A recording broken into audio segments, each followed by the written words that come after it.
हनुमंताचा धावा केला तुका म्हणे संकटाला शरण जावे मारुतीला.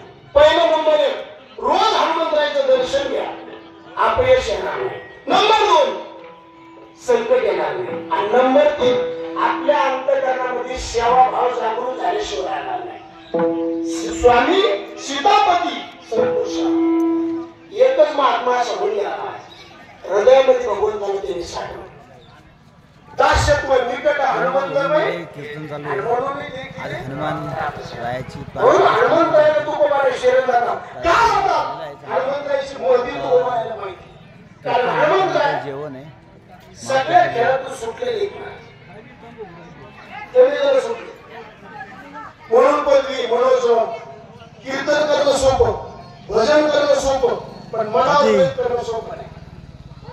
हनुमंताने मनावर प्रेम केला म्हणून हे लावलेलं आहे.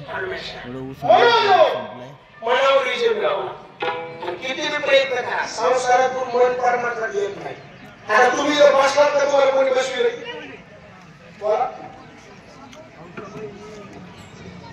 कोणी बसले मनाने बसवले कोणी बसले.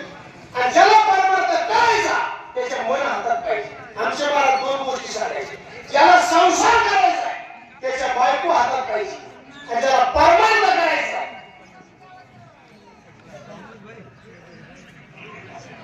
त्याच्या मन हातात पाहिजे. आणि सगळ्यात चंचल कोणी बहुत चंचलाचा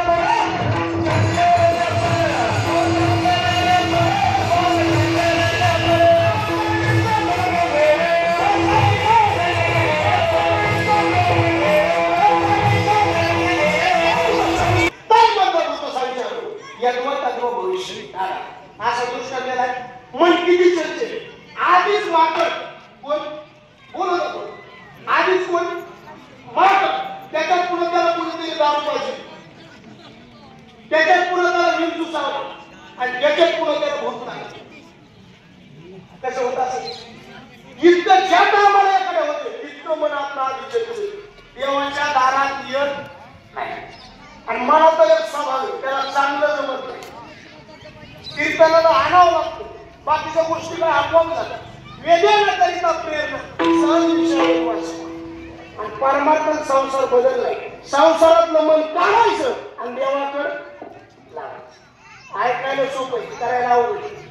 गाईच्या काशीतून वासरू सोडताना जितकं दुःख आहे तितकं संसारातून मन काढताना दुःख आहे. माशाला पाणी सोडताना जितकं दुःख आहे तितकं संसारातून मन काढताना दुःख आहे. आणि ज्यांनी या मनावर विजय मिळाला त्यांच्या परमार्थाचा कळत झाला. तुकोबारामध्ये ज्याला परमार्थ स्वच्छ करायचा त्यांनी आधी मन ताब्यात घ्यायचं. मन